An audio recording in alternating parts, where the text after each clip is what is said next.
Natasha, thanks very much for joining us. Obviously, we're speaking at a signing session that you've just been doing. How did you find that?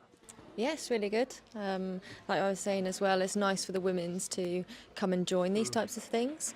It was really good. Yeah, I know you've been at the club for a while, so you're probably the best person to ask in terms of how it's come on over the years, and in terms of the number of people who recognise you and the profile of the women's side of the club. How much have you seen that change over the last few years?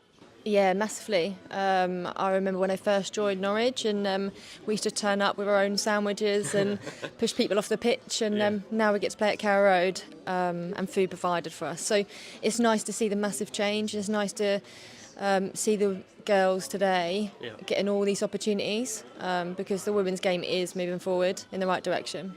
Yeah, you mentioned playing at Carrow Road, and obviously you've got another game there coming up pretty soon. So what would be your message to people who are sort of undecided on whether to buy tickets or not? What would you say to them?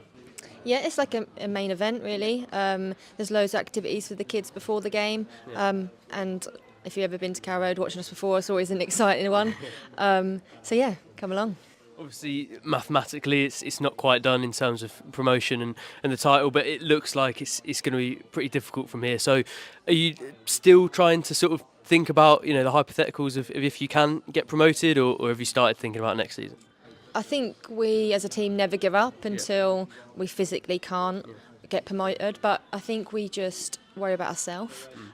We just want to finish as high as we can this season, and if it's not meant to be this season, we'll go again next season.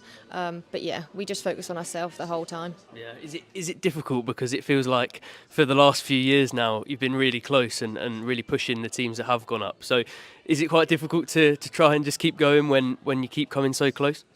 Yeah, it really is. And it's even harder that only one team goes up in our league. There's no playoffs, there's nothing like that.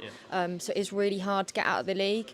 But like I say, we keep pushing and hopefully our time will come soon. Yeah, I suppose the bond in the group will help with that, because I've seen a few bits that the club have put out, and it looks like it is quite a close group. So when you're trying to just keep going together, I suppose that must help. Yeah, our togetherness throughout the whole squad is incredible, and we just push each and every one of us.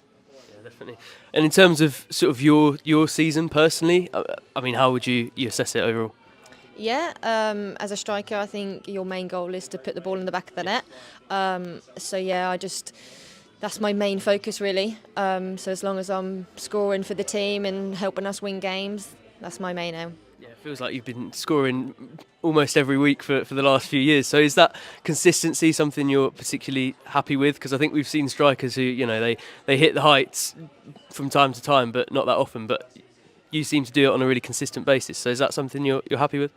Yeah, consistency is what I try and do. I just try and do my same game plan every week. And like I say, it's hard to score a goal, but if you have 1 week or 2 weeks that you can't, you just need to remain focused and know it's going to happen again. But you just need to be in the right place for your teammates, really.